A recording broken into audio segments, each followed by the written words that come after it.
clearinghouse sweepstakes. So you left that out. I'm kind of proud of that too. I didn't see it. Well, Richard, you did bring up a couple of things there that I got to touch on now. I really wonder sometimes. I even wrote, tried to find out if John F. Kennedy was a member of Rotary, and he was a honorary Rotarian. And I wondered if his speechwriter Ted Sorensen, when he said, "Ask not what your country can do for you," whether he was sitting up there in New Hampshire, and it was just, I mean not New Hampshire, but in Massachusetts, whether he was looking out at the Cape area, and, kind of looked out there and was thinking, ask not, service above self, service above, ask not.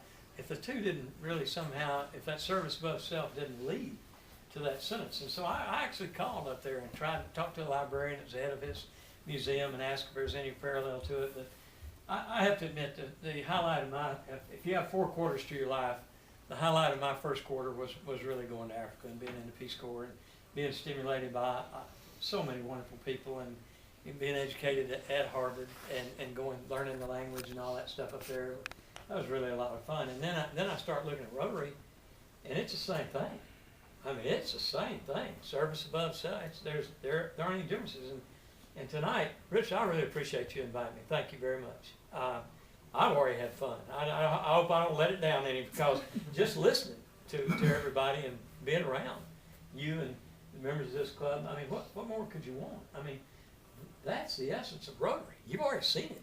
I mean, it's not so much what people are saying, it's just look between the lines. Look at the networking and look at the friendships, the opportunities you've got. How many people here right now are really, this is your first Fireside Chat? You're the new member, and you're the people we're honoring, right? 4 of you? Well, let me give you for this right here. You're a part of a district, and this pin represents our overall district. You're a part of Arkansas and Missouri and Kansas and Oklahoma, and we currently have 5,100 members approximately. That's what we have in our district. And our goal next year is to go to 6,110. And I really thought that was a big goal, maybe even a big stretch. And then when I went to the international convention and I met 560 other district governor-elects from all over the world, and I found out that at least 5 or 6 other districts have a basic minimum they're striving for of 1,000 more members. So that's really not that big a deal if we really go out. I mean, think of what we could do right here if we all went out and just invited 2 or 3 people that are good people. The thing you're looking for, good people that just want to do good things. You know what? It doesn't get any more. There is no more complication than that. We could define Rotary over and over and over again as many ways as you want to define it, but it all boils down to just a bunch of good people wanting to do good things in their community and in their world. And right now you've got a unique opportunity just inside your own club is to get to know some very special people as friends, not just Rotarians, but good friends. There've already been all kinds of people talking about what the Rotarians have done for you and how much they help you. That never stops. Well, take that one step further, as you suggested, Richard, and do visit some of your other local clubs, because they're friends over there for you too. And it doesn't matter where you go. It's like having children. Every child is different, but you love them all. There's no difference in the love you have for them, but every child is different. Every Rotary club is different, but they've all got some unique individuals in them, some fun people. My challenge to you would be to meet some more people. Make your circle get bigger. I never dreamed that my life would get touched in the way that it's been touched by serving as a district governor. When we went out to San Diego, and I met these people from all over the world, and every one of them had the same traits. They've got your traits, and your traits, and your traits. It's the same thing. They're all the same. And each one is doing the best they can.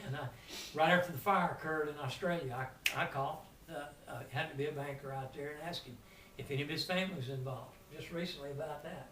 We now have friends that we'll go to their home, and they'll come to our home, and we'll enjoy being around each other, literally all over the United States and all over the world. Friends in Brazil, in Chile, in South Africa, Australia, Sweden, Britain, India, just to name a few.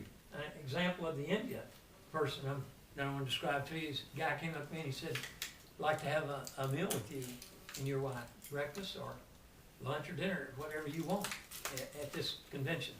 And I thought him being from India, what he's probably gonna do is basically try to get us to give some money or something, but no. One of his previous district governors told him, he said, make appointments with as many people as you can while you're out there, get to know them, make friends. Don't miss that opportunity to have breakfast. And he said, what would you prefer? And I said, well, breakfast is fine with me. And so he said, should I call you the night before? And I said, well, if you like. So he did, and we met down there, and we learned about what's going on in his world, and he asked about ours, and we talked about our goal, our membership goal, and all that type thing. And then as a result of meeting him, when my year is over, we've decided, because one of my peers is a urologist from Ohio, and he grew up in India and wants to go back, and because this person I met in India, we're going to go over there for a polio immunization day. And my wife and I are looking forward to that. Well, a few months ago, we wouldn't have dreamed of going to India. I mean, it wasn't even on our radar. But now it's something we're just truly looking forward to. It'll probably be one of the highlights of our life. And what I'm trying to tell you is let your Rotary world get bigger. You're in a great world right now. If you never got out of this circle, you're in a great world. But if you'll let that thing spread a little bit into surrounding clubs around Arkansas, and somebody talked about how big the district was and all those presidents that came in, I am telling you, there are some wonderful people in this world. Go to the district assembly if you can on May the 2nd. It's just one day, Saturday. Meet and mingle and be around people there. Go to part of the district conference. If you just go to the golf tournament, come back home, it's better than nothing. You're going to be playing with some people you wouldn't have met. Oh, that's on a Thursday. On Friday, we're having a skeet shoot this year. First time we ever had that. It's a contest among ourselves for a skeet shooting contest up there. And then there'll be all kinds of presenters talking about projects all over the world. Our most important project right now, our signature project, is really trying to stamp out polio. And you know that. Did you know how, and this is very important, Tyler, for you and the new people to get good in your mind. There is no boss. You know, right now, serving as a district governor, I could be a cheerleader, I can be a motivator, I can be a counselor, I can give you directions for a specific club or whatever. But I tell you one thing, I'm not a boss. And you know what? The president of the Rotary Club is not a boss either. There are no bosses. Do you know that every single idea starts with one person in the club, and it doesn't matter if you're 1 day old, 1 year old, 10 years old.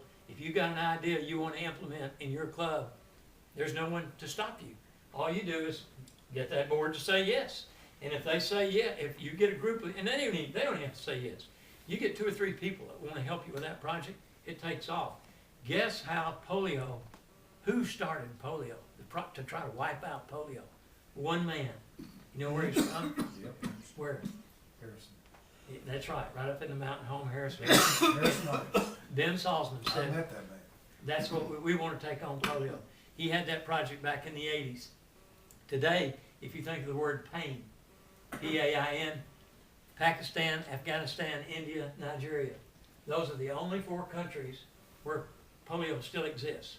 And they are concentrating on trying to get rid of that. We're now down to less than 2,000 cases that were reported last year. You have to stamp it out. You got to go 3 years when it's over, and then 3 years later before you can truly say it's truly eradicated. When we were in San Diego, Bill Gates came up and spoke to us. He had 2 things on, a gigantic grin and a Rotary baseball cap that he was wearing. And when he announced that he was giving us $255 million, he said, let me tell you something we've discovered. His dad's been a Rotarian for a long time. I think Bill's been in it for maybe 10 years. He said, there's something I've discovered when Rotarians talk, people listen. And he said, you're unique. You have a unique system of volunteers that are all over the world. There's almost nowhere you can go in the world that we don't have some outreach group that's ready to take action and make sure that 100% of the money is implemented. If you give $1,000 to a Rotary project,